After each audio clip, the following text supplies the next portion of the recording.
All right, Officer LaCastro, you ready to go with this? Let's do this. All right. Well, first, we'd like to welcome everyone to the Paul B. Moore High School, Redhawk University.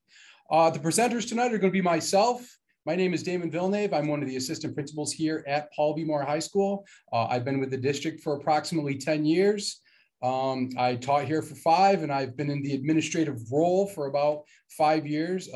These last 2 years as an assistant principal. I was the dean of students prior to that. And we also have Special Patrol Officer Jamie LaCastro. So I'm going to move it over to him to talk about himself. Hello, my name is Jamie LaCastro. I am a Special Patrol Officer with the Village of Central Square Police Department. This is my 4th year at Paul B. Moore High School.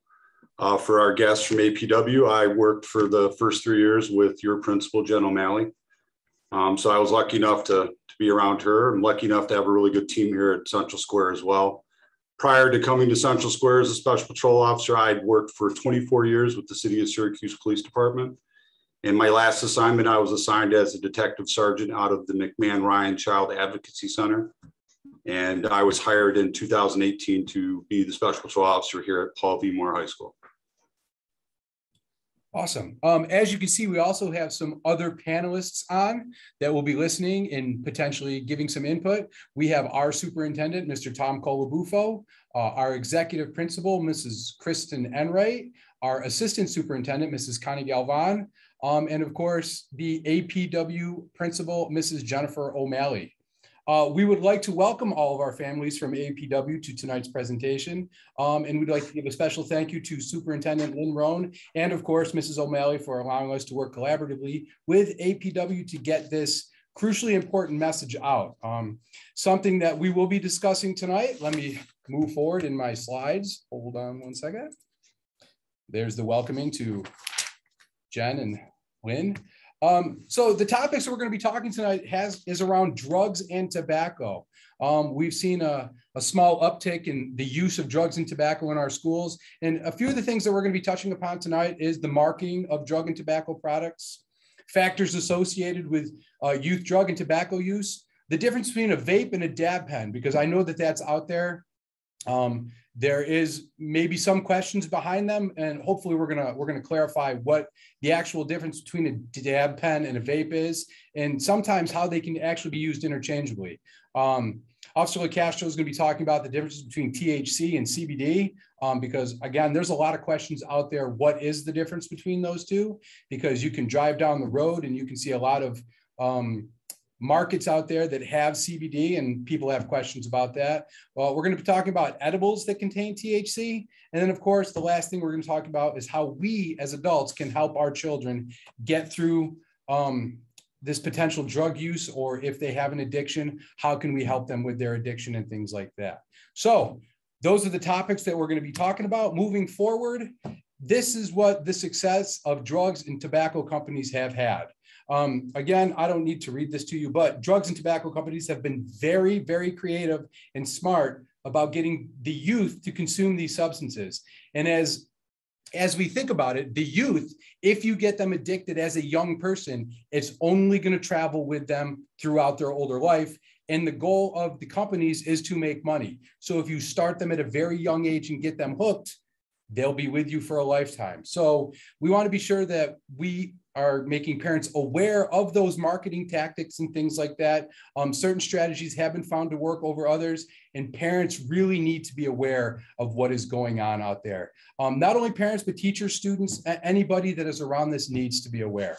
Jamie, do you have anything to say to that?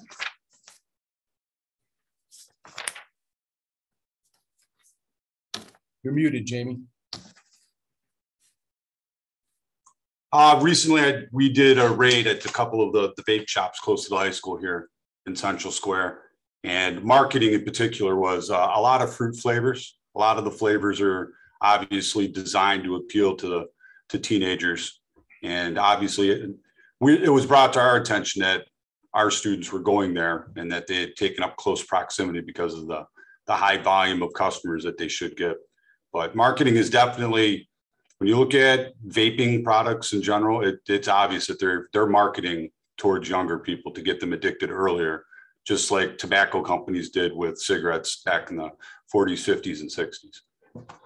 Absolutely. And that's a great segue into our next slide. Because as you can see, the ad on the left is an older ad used years ago, probably in the 50s or 60s. And then if you look to the ad to the right, that's something that has been used probably within the last 4 or 5 years. So again, there's a lot of similarities to the ad, the print ads that these companies are using. Why is it so similar? Because it's very useful. So it's the old adage, you can't, don't fix what's not broken. So, I mean, it's not broken. So it's something that they continue to use. And not only that, but what has become very, very popular is social media platforms with the younger crowd. Obviously, TikTok, Instagram, Snapchat, all of those platforms are exactly what kids look at each and every day. We all know this because we work with kids. I especially know this with my 14, 15, and 17-year-old.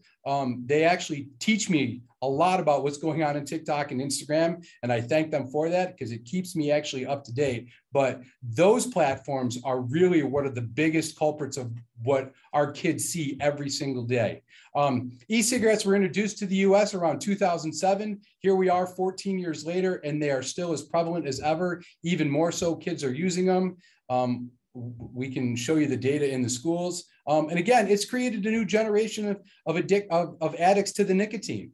Again, 14 years. If you look at our 9th graders, they're 14 years old right now. So the e-cigarettes and the smoking devices haven't been around necessarily for a long time, but long enough to get our kids addicted. And the marketing is really directed right at them. As Officer LaCastro said, flavors are a very, very popular thing. But if I'm not mistaken, sir, Officer LaCastro, flavors are not to be sold in New York State. Is that accurate? They can't sell flavored tobacco products. So they can sell the flavored vape liquid, and then people can buy the nicotine liquid to mix them together, but they can't sell the pre-mixed. And the other thing that vape shops can't do is vape shops cannot display flavored vape liquids for sale. So what they're supposed to do is have a catalog. Once they've checked the person's identification and verified that they're 21 and old enough, the provider is supposed to go ahead and provide them with a catalog that they can look through. And then the customer will be able to select what flavor.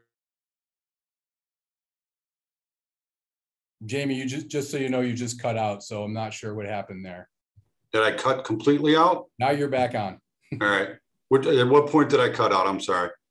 Right where they're not supposed to display, they can go into the catalog, and then they're supposed to.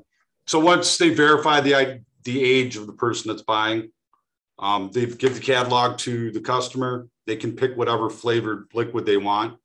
At that point, the vendor would go and get the liquid and sell it to the customer at that point. But it's not supposed to be readily open, like open on shelves where people can walk in and see what it is. Thank you.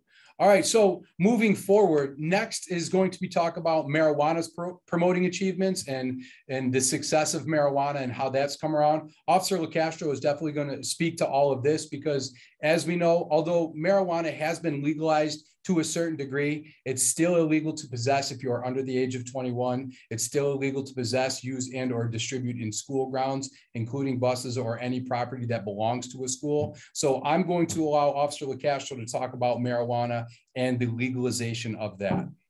So with the recent legislation and legalization of marijuana, it's created a lot of confusion. I think it's created confusion with their parents, but it's also created confusion with the students. The students believe that once they're 18, they can possess it, which is wrong. They also believe that they can possess it now, irregardless of age, because it's legal in New York State. They're also under the impression that they can bring it to school. In my first 3 years here as the SRO at the high school, I maybe made 4 or 5 encounters with any sort of a marijuana type of product. In our first 3 weeks, I think I encountered maybe 7 or 8 different marijuana, either vaping devices or actual marijuana that was brought into school. So educating the students, but also educating the adults at home as to the limitations of the legalization. So in New York State, if you're 21, you can legally possess up to 3 ounces of marijuana on your person. You can grow a certain number of plants. I believe it's 4 plants per person. and you're allowed to use and consume marijuana at home or in areas where it's legal. In New York State, there are certain areas that have been legislated as smoke-free or marijuana-free zones, and schools are included in that. The New York State public health law limits smoking in all areas, that hospitals, public parks, playgrounds, anywhere where children congregate, schools, school buses, and school property. So even if you are an adult and you're 21 and you come to a sporting event at one of your local schools, you would not be allowed to possess marijuana on the property, and you would not be allowed to consume marijuana, be either edibles or whatever, or smoke it while you're on school property. With the legalization of marijuana, there's been a big boom in the marketing for towards juveniles as well. You can see on the slide here, the Cookie Monster emblem was on a marijuana dispensary in Colorado shortly after they legalized marijuana in Colorado. And the picture in the bottom of the slide there is of a marijuana or a THC cartridge for a Madab pen that's packaged in a Trix packaging, which is obviously going to be eye-catching to the younger crowd.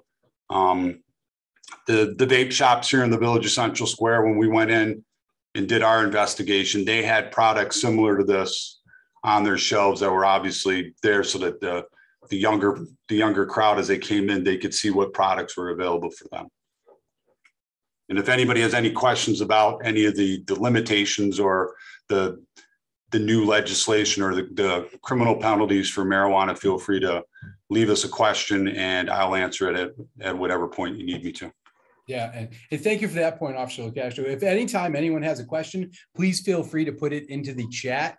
We do have Mrs. Enright is monitoring our chat for us. So if a question arises that you have, please throw it in the chat and we will gladly answer it for you. On to the next slide, a little information from the CDC, or the Center for Disease Control. E-cigarettes have been most commonly used tobacco product among youth since 2014. Now, again, they came out in around 2007, 7 years later. It becomes very popular among the youth. Those youth have turned 7, 8, 9. So again, it starts at a really, really young age. So the use of e-cigarettes definitely increased between 2017 and 2019.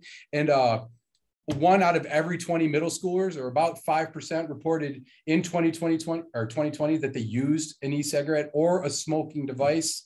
And it says in the past 30 days, they've shown a decrease in that. I'm going to go ahead and dispute that here in the schools. I think since the pandemic, there has been a substantial increase in the use of electronic cigarettes. More for, people are saying that it eases their anxiety and things like that. So again, any questions, put it in the chat. But again, from what we've seen, as you can see on the bottom, it says, however, due to the pandemic, we've seen a rise in the number of students using electronic smoking devices again. And I could dump out an entire bag in front of you to show how many that we have confiscated from students. So again, our goal is to help students get through this, get them the help that they need. If they are addicted, get them those services. It's not about walking around and getting students in trouble. That's not our goal. Our goal is to help and get them what it is they need. So factors associated with drug and tobacco use. I do know that Officer Castro wanted to speak to this slide as well. So I'm going to go ahead and let him and maybe jump in a little bit as well. Social and physical environments, the way mass media is, they show tobacco use in products as a normal activity can almost normalize it for young people when they see it. I know that we've all seen like the change in what's allowed in movies. Like go back to the 40s and 50s and you'd very rarely see certain things. And now it's almost a normal thing to see certain things in movies and in media, even on just regular television. Youth are more likely to use tobacco products if they see people their own age using the products as well. I think Mr. Villeneuve can agree with me that we probably see a large amount of peer pressure type of scenarios here at the high school, but it's almost like a social thing for some of the students that it's their opportunity for them to kind of get together and socialize at the same time while they're using whatever electronic vaping device they're using in the school. So typically we see they use it as a social gathering, a tool for that. But also I think that at some points, some of the students feel awkward that if they don't participate in it, that they're going to be made fun of or not be part of the in crowd. High school athletes are more likely to use tobacco than others in their own age group. And I think that's probably partially because most high school athletes are a little bit more inclined to risk-taking behavior, as I call it. Football players in particular, I mean, they kind of fling themselves into the fray of things and, participate in, very physical and enduring type behaviors. And I think that I almost want to disagree with that statement, because I think I would say it's almost 50-50. I mean, I could be wrong. I mean, I don't see a lot of athletes, but I do see some. Yeah. Young people are influenced by friends and family with the use of products. I would say that's definitely something I've experienced in my 29 years of law enforcement, that especially in my previous job where I worked in McMahon Ryan, we called it parroting, when a child would mimic or copy behaviors that they saw a parent doing. And I think kids are sponges. By the time they get to the high school, they've absorbed quite a bit. But younger kids, they're sponges. They're absorbing anything that's out there. And I believe that last statement is 100% true, that if they see adults in their life that they consider or look up to, that they're going to parrot or mimic the behavior. So I'm not saying that adults are doing anything wrong. I'm just saying that be mindful of what you're doing and how you're doing it, because the children are always watching. They're always looking for insight and guidance when they're doing things.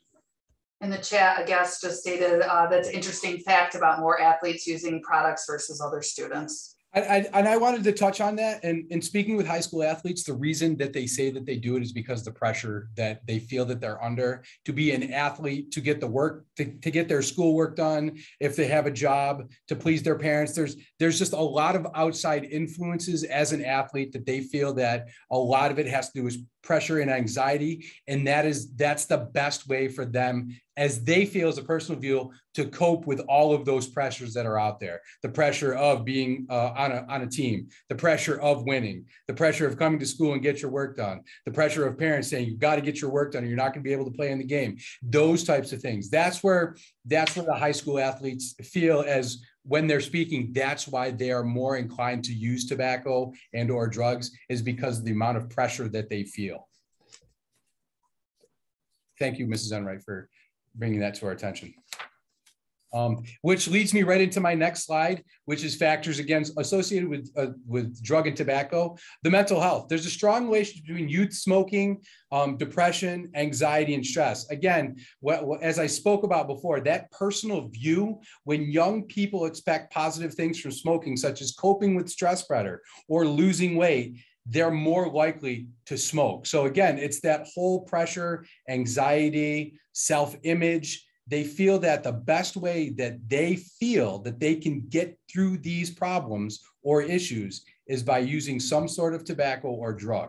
And obviously we know that as a young person, as old people, to help them, guide them through this, that is not the best way. So again, our goal is to help them and not get them in trouble. We want to get them the services that they need. So other influences that affect youth tobacco include not knowing how to say no. Again, Officer LaCastro spoke about that as the social norm, and again, peer pressure. Some people are just not equipped to say no. So what happens is they travel down that first road of, all right, I'm going to take a rip from this, from one of the vapes, from one of the dab pens. It's not going to be that big of a deal. And then all of a sudden, they now want to do it again, and then they're addicted.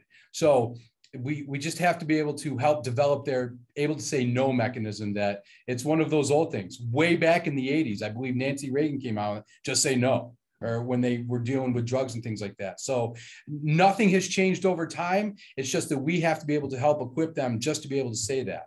A lack of support or involvement from parents, that goes back to the last the last slide is Mr. Officer LaCastro spoke about parroting, you know, what they see from friends and families and any influences that they have in their families. So again, it's not that they're doing anything wrong. It's just about when they should be doing it or who is around while they're doing. Accessibility, availability. This has become one of the big things. Obviously, Officer LaCastro talked about the raid in the store here in Central Square. The accessibility is there. You can go to vape shops and buy these things. You can purchase these things online, which we're going to be talking about in a few minutes. So the accessibility is there. We just have to be sure as educators, as parents, that we're looking at all of those avenues of accessibility. You know, we have to understand what's going on with social media, get up on the latest terms, things like that. If a student is doing poorly in school, again, that's one of those things where it's that stress. They feel that just, you know what, I'm stressed, I'm anxiety ridden, I'm falling behind. I'm just going to escape by going either to smoke tobacco or do drugs. Low self-image or self-esteem. Again, every teenager in America experiences this, and they feel that if they can find that social group by doing this, that's what they're going to do because they're going to feel included. That's where after school sports and activities really become a positive influence for all of our students. Get them involved, and hopefully we can move them away where they can feel success in something other than leading down the path of tobacco and drugs. Seeing drugs and tobacco product advertising in stores, on television, on social media avenues, Instagram, Snapchat, TikTok, those are all the things. And I know as a parent, it's very difficult to manage those things. But in the end, we have to take the time. We have to talk to our kids. We have to see what they're doing. We have to know who they're with. We have to see what's going on in their phones and things like that. So it's very, very important that we are just involved with everything. So on to our next slide. What is a vape? As you can see on the left-hand side of the screen, you see a puff disposable vape pens. These are kind of popular. These are called one-hitters, which means that once you've smoked the whole thing, you just kind of throw it out. So they're disposable, they're easy to use, they're easy to hide. The next one that you see on the bottom right-hand corner, that's the hide. That's the most popular one. This is the one that we have confiscated the most in school. I'm gonna hold it up close to the camera. It's the hide. This is an orange flavored one. Their color generally goes with what their flavor is. So again, that's a hide. That's like the square hide that's rechargeable. As you can see, you can plug it into a USB port right there on the bottom. So that's one of the rechargeable ones. Hide also does have disposable ones. Here's a disposable hide right here. This is more of a round one. This does not have a charger on it whatsoever. So it's just kind of what they call a one hitter, and then they toss it out. This is another version of a hide. It's like a circular little version. It's got a different type of mouthpiece on it. So again, hides are right now are the most popular one that's out there. Another one that we've confiscated a couple of these. These are called diamonds. It's just a little bit flatter. So, but as I said, hides have really, really become the most popular one that we've seen. And yeah, I have an entire bag, maybe 15 to 20 of them, and 14 of them are hides. So that's really become the popular one, the most accessible one. So what I want to do now is just show a quick video of what's in a vape. This is by the New York Upstate Poison Control. So this is about a 4-minute video, just real quick. I might have to get by the ad. Hopefully not. Nope, perfect.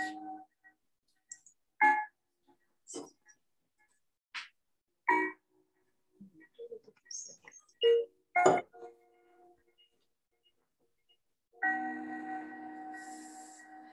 mean, I'm addicted to nicotine, but I could tell, but yeah.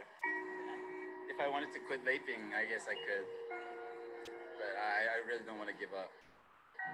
No? Like, yeah, why not? I mean, there's no reason to give up though.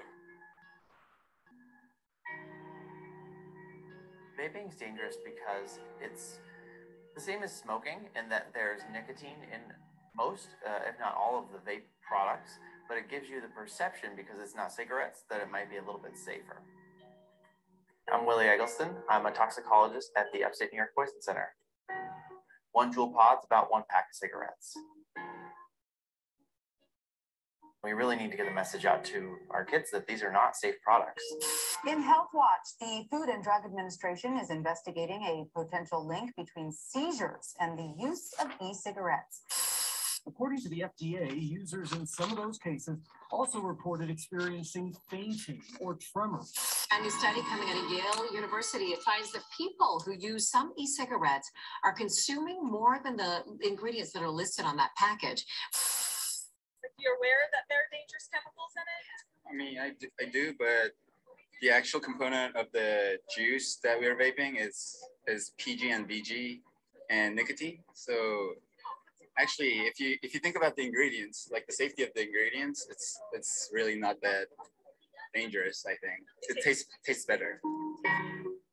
1 in 5 high school students now reports vaping, and 1 in 20 middle school students is reported vaping. There's harmful chemicals, there's nicotine, they're addictive, and they can impact brain development.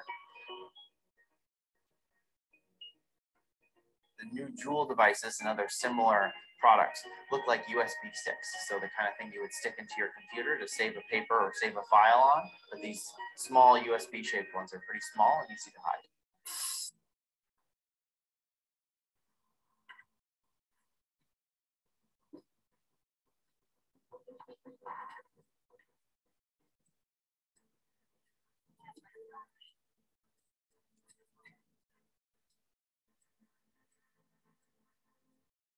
Vaping can deliver nicotine to your brain, reprogramming you to crave more and more. Don't get hacked.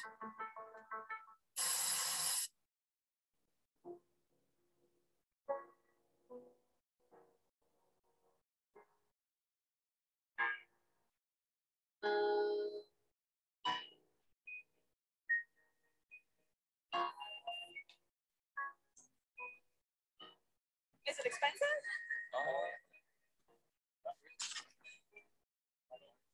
It's a lot healthier than just smoking cigarettes. The reality is they can be just as dangerous.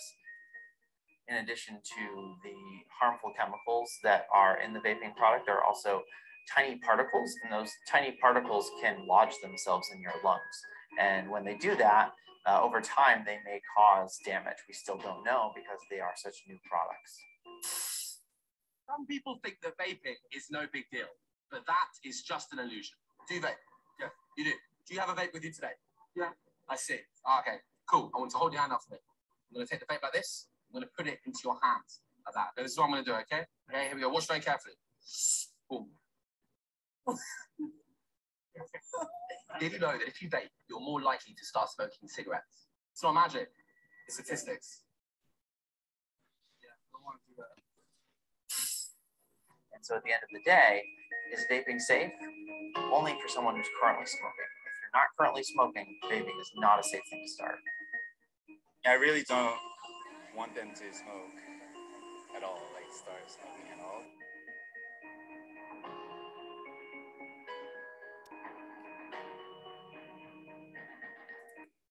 So pretty powerful message right there. Again, what's in a vape? And the crazy thing about vapes is that, I just want to show you real quick. So these vapes, yes, they do have their oils in them. And yes, there are THC oils in them. I just have a little pair of pliers right here. You can pop the top off of these right here. So that's the top to the vape. That's the vape. So I apologize. You can put whatever oils you want in there.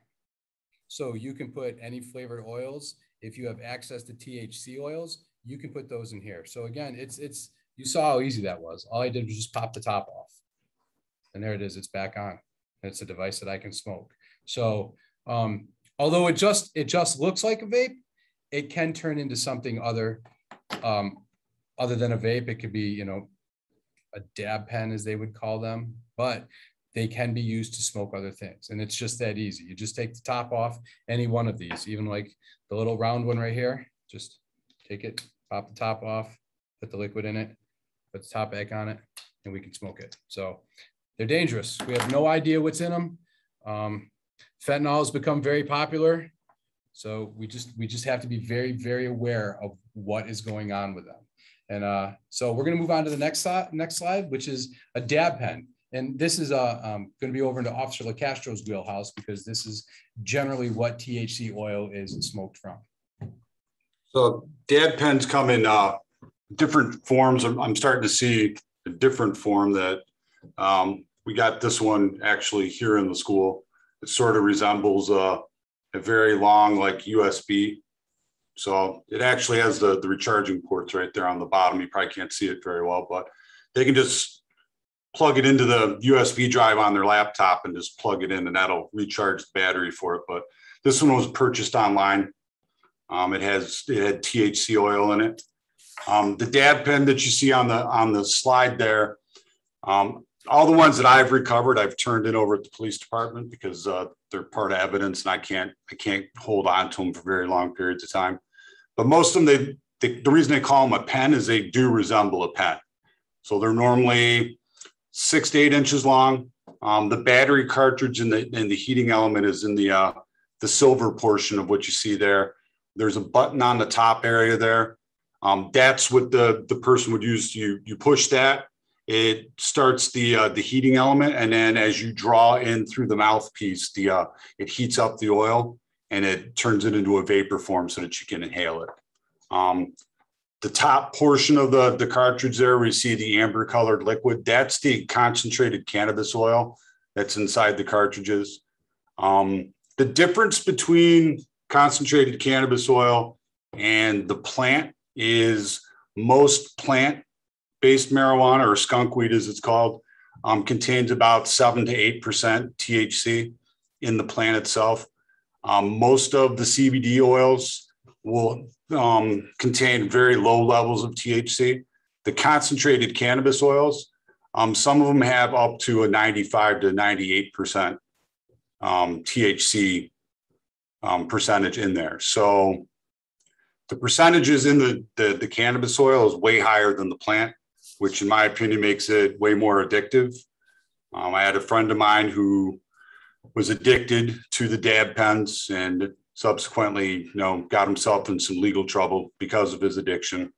So the concentrated cannabis oil to me is probably the one thing that is probably the most dangerous thing about the legalization of marijuana, because this is now legalized as well. Because up until the legalization of marijuana, concentrated cannabis oil was considered a narcotic, just like cocaine or heroin in New York State. Concentrated cannabis oil was considered a narcotic as well.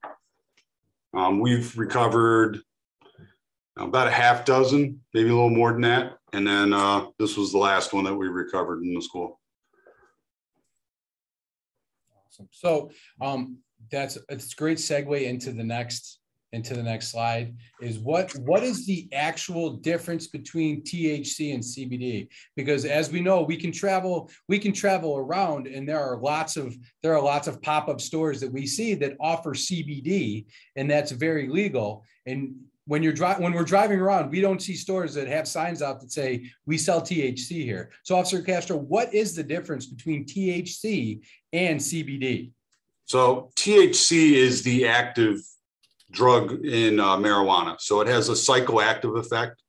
So it's the element inside the marijuana smoke that causes the high or the euphoria that's normally associated with people that smoke marijuana. There's 2 types of cannabinoid receptors in the body, and THC binds to both of them, but mostly in the brain.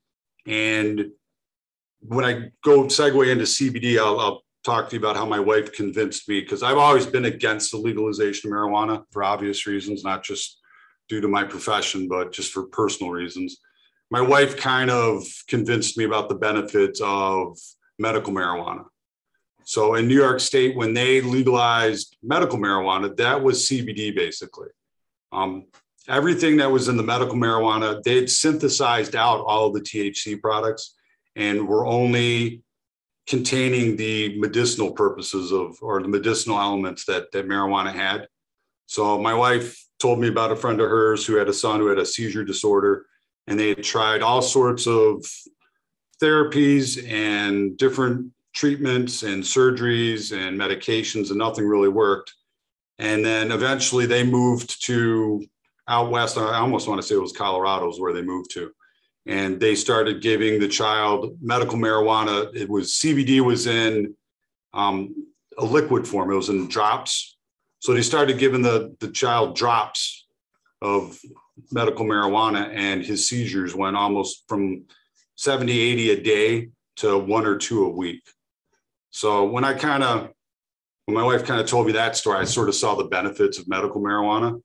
And when New York State legalized medical marijuana and started to legislate it in, I thought that they were on the right road, because they were sourcing a lot of it from hemp, hemp is a close relative to marijuana. The plants look very similar when they're grown, but the biggest difference is hemp doesn't contain high levels of THC such as marijuana does. Awesome, thank you. So we've talked a lot about THC and how it's in the dab pen form, or it's in the concentrated oil form. One of the other things that we want to talk about is edibles. And as we're moving into Halloween, but not just Halloween, THC oil can be extracted and put into any type of edible, whether it's a brownie, candy, a cookie, it could be anything. But as we're moving closer to Halloween, I would like to give a lot of credit to our superintendent, Mr. Colabufo, for sending out a letter to the entire district to show things that contain THC. So as you can see on this next slide, there are several packages that look very, very similar to candies that are already out there. This Cannaburst, Stony Patch Kids, Nerds, Stoner Patch. So all of these types of candies have THC in them. And they have warnings right on the packages that say contains THC, not safe for kids or pets or anything like that. So we did want to talk to you about what some of these look like. And as we're moving into Halloween, be very vigilant as you're looking at your child's packages. Now, we're not saying that people are going to give these out, but there could be someone out there that may want to do a practical joke or something like that and just kind of throw a bag in there. But we have to understand that most of our trick-or-treaters are very young.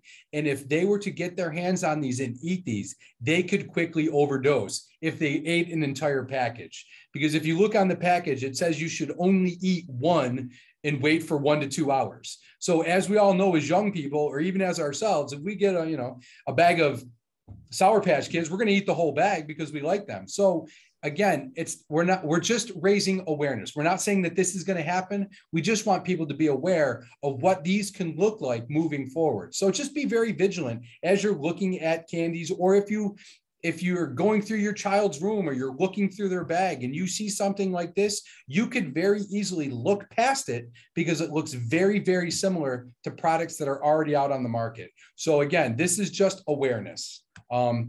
Our next package, Officer LaCastro, this is something that was actually confiscated here at the high school, and he wanted to look at the warning label. So Officer LaCastro. So this was a student had eaten, it was a chocolate bar that looked like a Kit Kat bar. It was very similarly packaged to a Kit Kat. It looked like a Kit Kat when you took it out of the packaging. But on the back of the packaging, there was a very large, prominent, like a quarter of the packaging on the back had this warning label on it. So this to me is, if you've got a question about whether or not the trick or treat item that you have in your possession could possess or have THC in it, if it does, it's probably going to have some sort of a warning similar to this. But do not open container until you've reached your destination. Do not medicate in a parking lot or near public buildings. Do not, never under any circumstance medicate with any other person's. It's pretty specific. I mean, it's obvious that there's dangers to this, and subsequent to us recovering this, that student ended up needing medical attention. So it's like Mr. Villeneuve said, we don't anticipate that people are going to spend $40, $50 on edibles and go ahead and throw them out there in trick or treat bags. But there is going to be the occasional prankster or teenager who's going to see if they can get over on somebody or see if they can get it out there. And I'd hate for one of us to not have the tool in our toolbox to prevent a tragedy. Absolutely.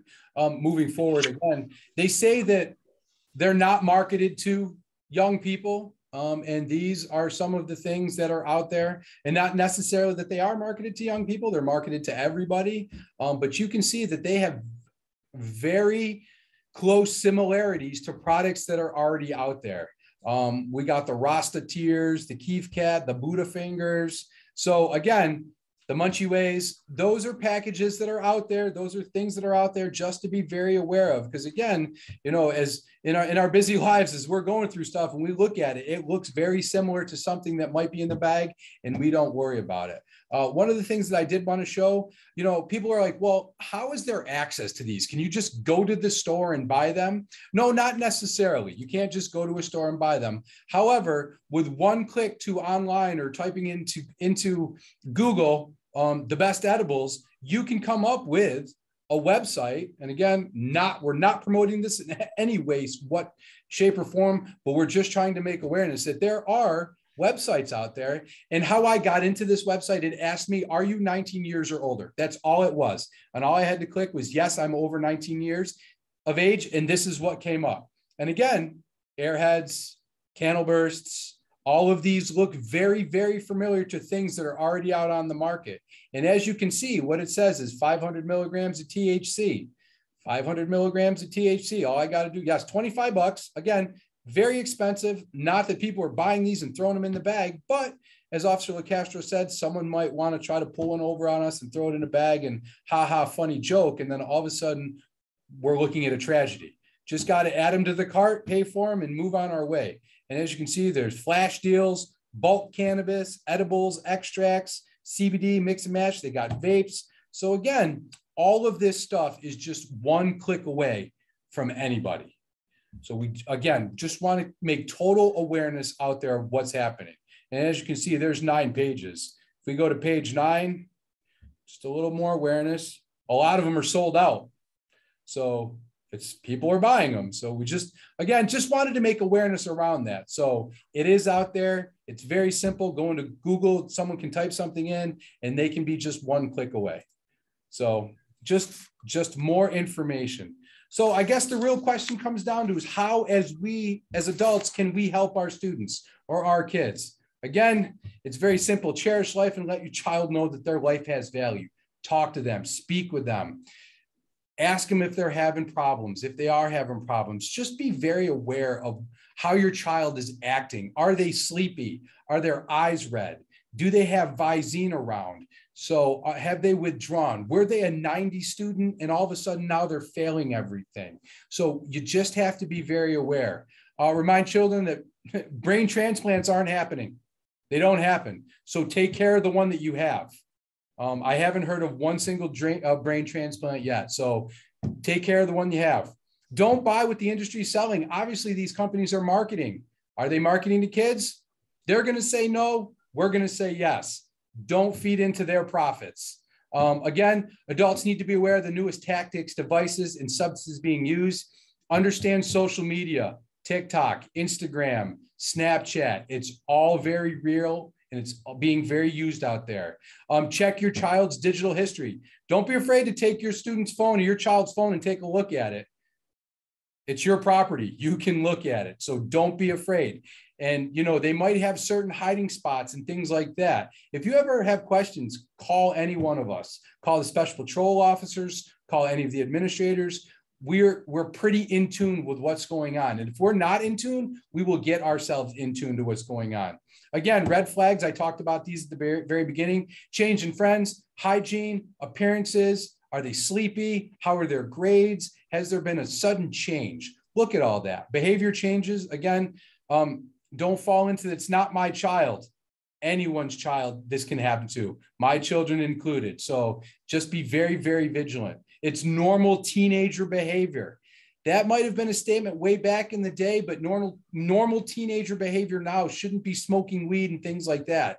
That's going to lead them down a path that sometimes is very, very difficult to come back from. And then last but not least, know the contents of their bedroom. Clothing brands. There are very popular clothing brands out there now that all they do is promote weed. One of the popular ones that we've talked about, teachers here in the building, is called Cookies. You can type that into Google and find out Cookies brand. You can see that they are associated with dab pens and things like that. Again, if anyone has questions, please feel free. But what I did want to do is I wanted to show you one final video about how kids can hide vapes or drugs or anything in plain sight. And to me, this was a very eye-opening video, because you can walk into a teenager's bedroom and stuff can be right there in front of you, and you have no idea that this could be a potential hiding spot. So I wanted to show this one last video, and then we can move forward. And if anyone has any questions, we can answer any questions that you might have. So I've got my essay written. Apologize and I've been for working the on it ad. for about a week. YouTube needs so now to I'm going make to show you how I use well. Grammarly to edit. Earlier this week, the Bradford County Sheriff's Office called this an ingenious way to hide drugs, stuffed into a fake Fanta soda can, but not ingenious enough to outsmart the deputies who found the secret stash during a traffic stop. Soda cans and other devices that look and work like everyday items, but are made with a secret compartment. They're easy for your kids to get a hold of. And as you're about to see, they're an easy way to hide things from a parent or guardian. Yeah, and in this case, one local mom, pretty confident that she couldn't be fooled herself, let News4Jack's consumer investigator Lauren Verno hide fake drugs around her house and put her to the test. Wow, okay, you got me. Just a few hours earlier, Ponte Vedra mom Elizabeth Alford told me it was going to be almost impossible to hide fake drugs around her kids' rooms without noticing. So let me explain how we got to this moment.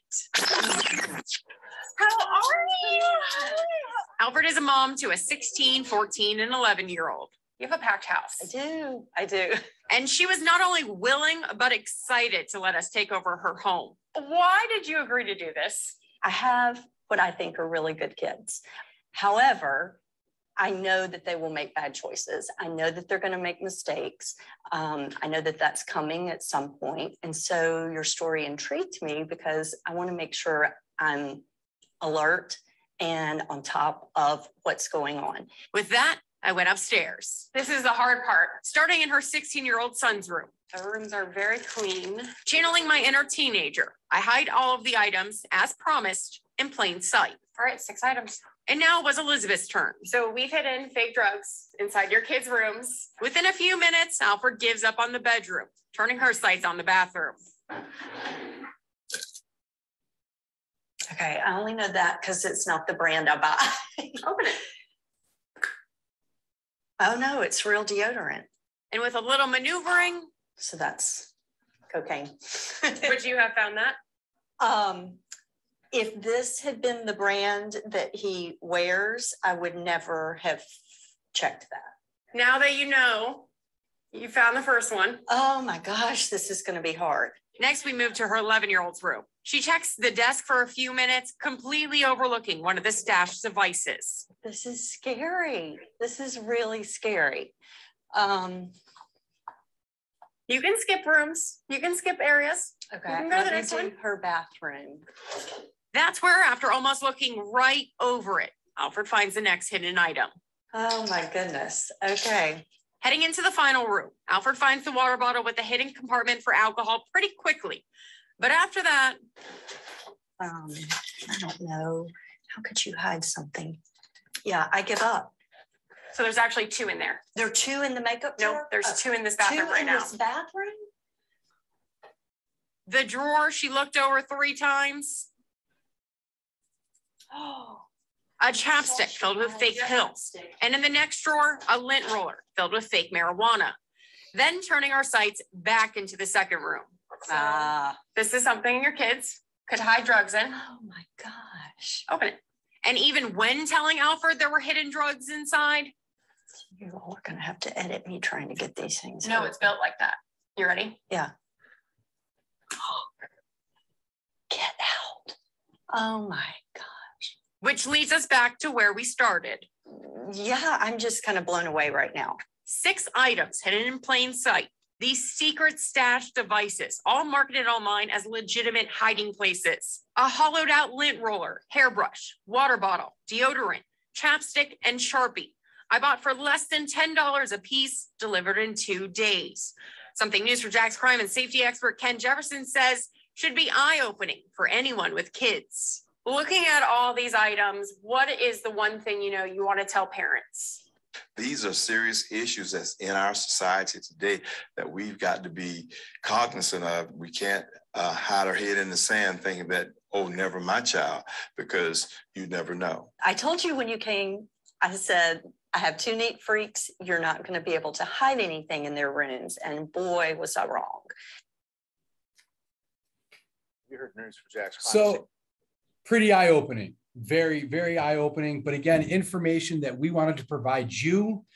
So if at ever, any time you want to have that conversation with your children, sometimes when we do searches here at school, we come across those things. Again, I have a large Sharpie right here. You take the top off, you unscrew this right here, and now you have a container to stuff a bag in. You could put a smaller vape in, probably the THC pen that Officer LaCastro has right now, the blue one, would easily fit in here. So again, it's very real. It happens. So we just wanted to make you aware of all of those certain things. We wanted to give you an education on what we're seeing in schools, and hopefully you'll be able to take this information home and speak to your children about it.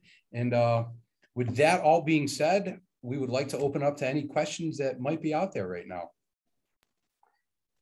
Damon, one of the parents had commented when you were on the news, one of the news segments, about the hollowed out power cord. Yes. And that really shocked a parent that they did a Google search and it's not hard for their kids to buy those online. No, and just as the video that we just watched, you can go on Amazon and you can buy any one of these things because they market it as places to hide money. So if you're going on vacation or something like that, and you're in a hotel room, you can hide your money in that, and people wouldn't be inclined to look in those things for money. So that's really what they market those as. They're not going to market them as, you know, where you can hide your drugs, but they're going to market it as where you can hide your money if you're at college, if you're on a vacation, things like that. But as we know, people can become very, very smart about things that they can hide in there. So yes, all of these items are very, very easy to go and buy. Yeah, and that's one of the things, the surge protector, you can have a hollowed out surge protector and just kind of turn the light on and it looks like a surge protector. But if you flip it over and open up the back, it's hollowed out so you can stash anything you want. And not many people would ever even consider a surge protector. You look at it, your TV's plugged into it, your PlayStation's plugged into it. Ah, it looks good. The little red light's on, no big deal. But again, it could be a hiding place for any one of these things. So. Mrs. Enright, I'm sharing my screen, so I'm not really sure if anything's coming up in the chat. No questions as of right now. Awesome. Do any of the panelists have any questions? Mrs. O'Malley, you got anything? No, I just, here at APW, we're seeing this 7th through 12th grades. So even our younger students here at the junior senior high school, we are seeing that as well.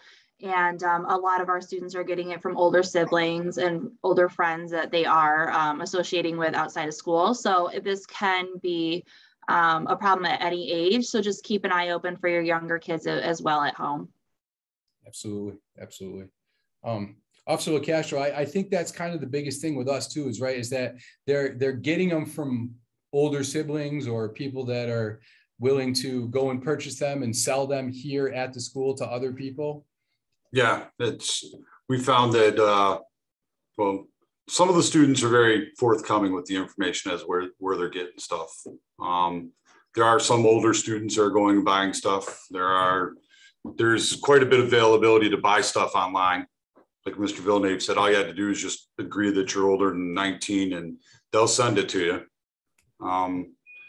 So we've been getting information as to where some of the stuff was coming from, and trying to do what we can to, you know, limit the flow of what's coming into the school as best we can. But I mean, I'm starting to see, and Mr. Villeneuve, you can confirm this as well, I'm starting to see some of the students that aren't vaping are starting to get a little fed up, and they're starting to come to us to let us know when students are doing stuff. So that's a good positive turn for us, because me and Mr. Villeneuve can only be so many places at once. And the more eyes and ears we have in the building to help us out, the safer we can make it for the students and staff here in the building.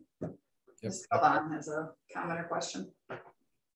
I just wanted to echo what Ms. O'Malley said. We are seeing this in the middle school as well. I know the principals were not available tonight, but every notification or disciplinary notification involving vapes, tobacco products, or drug paraphernalia does come across my desk. And we are seeing this just as regularly. And honestly, vapes, I'm seeing more at the middle school than I am at the high school. So it's not a high school thing. It's prevalent 6-12. And I do the superintendent hearings, and when I'm not available, Mrs. Galvan does them. And it's not like it was in the 80s and 90s where the kids doing this look a certain way.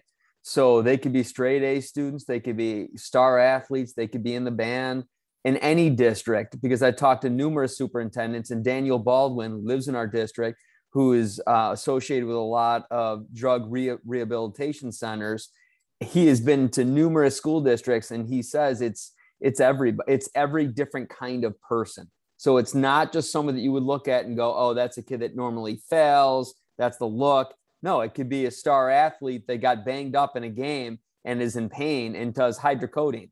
You know, it could be the student just with anxiety or depression. You can't look at someone and always know what's going on in their home life. So I think this was a great presentation. I think that anytime we have a superintendent hearing with drugs or alcohol, I think it's important that the parents see this because things change so much just within the past 5 years. So it's a great presentation you guys put on. Thank you. Thank you very much. And that kind of brings us to almost 7 o'clock. So the timing was perfect on this. We said we were going to be from 6 to 7. So if nobody else has any questions, thank you, APW, for joining us. We appreciate it. Thank you, Mr. Colabufo, Ms. Galvan, Jamie LaCastro, Mrs. Enright. We appreciate everyone being on here, all of the guests. And again, we are going to post this on the website for anyone that wasn't here that they would be able to see. And once again, thank you everyone for your time. We hope that you learned something. And if you have any questions at any time, please feel free to reach out to any one of us. We are glad to help. So thank you again and have a great night.